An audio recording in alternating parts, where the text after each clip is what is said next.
আসসালামু আলাইকুম।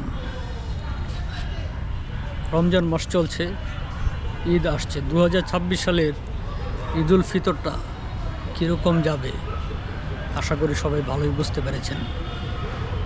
মানে একটা যে বিশাল বড় সমস্যা, আমাদের কাছে টাকা আছে কিন্তু আমরা পণ্য পাচ্ছি না, সার্ভিস পাচ্ছি না। মানে মানে এই হচ্ছে ব্যাপার আর কি। মানুষেরা ভোগান্তিতে আছে। মানে মানুষ এখন সব কাজ বাদ দিয়া সবাই এখন পেট্রোল পাম্পে সিরিয়াল ধরেছে। 3-4 ঘন্টা 5 ঘন্টা সারাদিন তারা মানে সিরিয়াল ধরে তেল নিতে যাচ্ছে, কিন্তু 3-4 ঘন্টা দাঁড়ানোর পর তেল পাচ্ছে মাত্র 1.5 লিটার বা 1.8 লিটার, 200 টাকার তেল পাচ্ছে। আর বড় বড় রাঘব বলরা, এমপি মন্ত্রীরা, বড় বড় আমলা কামলারা, ওরা আবার ওদের ইচ্ছা মতো ট্যাঙ্কি ফুল করে নিচ্ছে এবং ড্রামে করেও নিতে পারতেছে। সাধারণ মানুষ কেন পারছে না? এটা তো একটা চরম বৈষম্য। আসলে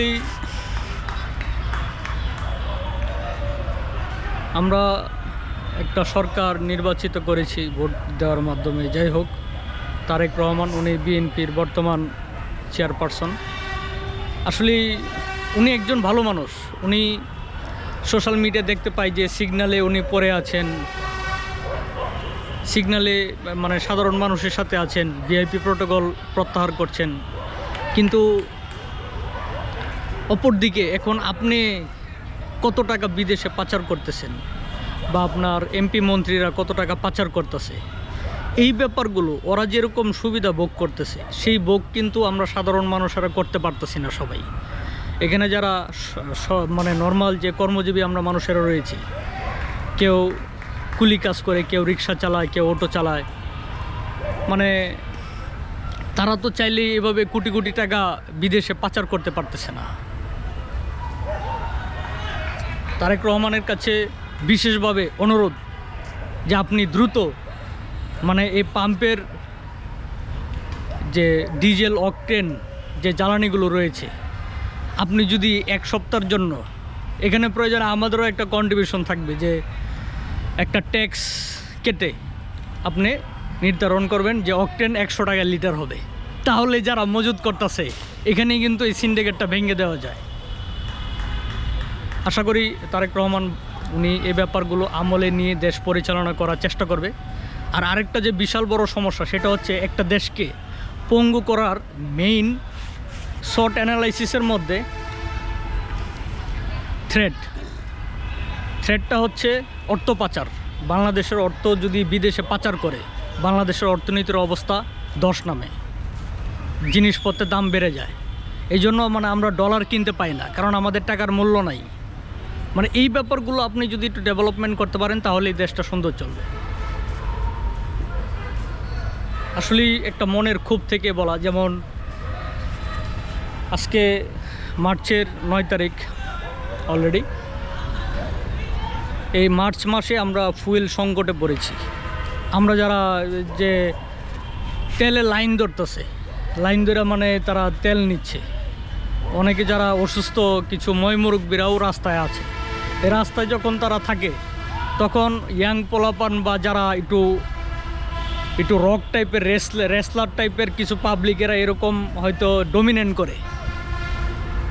এখানে আসলেই মানে একটা চরম একটা মানে একে অপরের প্রতি একটা অসম্মানের যে একটা ব্যাপার, সেই ব্যাপারটা বোঝা যায় আর কি।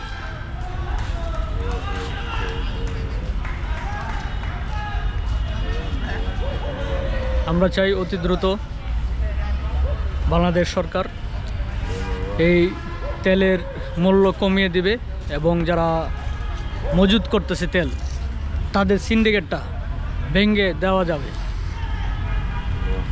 এই ব্যাপারগুলো একটু ডেভেলপমেন্ট করা একান্ত জরুরি।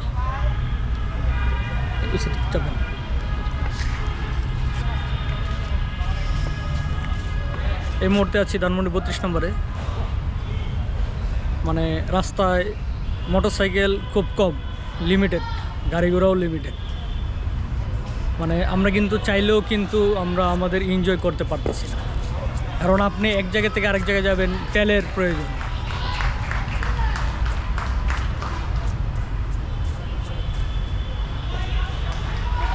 আসলে একটা যে বিষয় হচ্ছে, একটা যে মেইন বিষয় হচ্ছে এই দেশটাকে যে পরিচালনা করতে পারবে তাকেই জনগণ চাবে। এখন এভাবে যদি চলে, এই যে তেল নাই, তারপর খাবার তেলেও দাম বেড়ে যাচ্ছে, দোকানদাররা মানে এরা টনকে টন তেল লোড করে রেখে সাধারণ মানুষকে তেল দিতে চায় না, তারা দাম বাড়ার আশায় অপেক্ষা করছে। এদের সিন্ডিকেটটাকে ভেঙে দিলে ভালো হয়। আসলে এই ভিডিওটা মানে আমার একটা পার্সোনালভাবে করা, যে বর্তমান প্রেক্ষাপটে আমরা যে বাংলাদেশের নাগরিক, একটা যে সবার যে একটা চাহিদা বা একটা মনের ইচ্ছা, এটা প্রকাশ করার চেষ্টা করেছি। ভুল ত্রুটি ক্ষমার সুন্দর দৃষ্টিতে বিবেচনা করবেন। সালাম।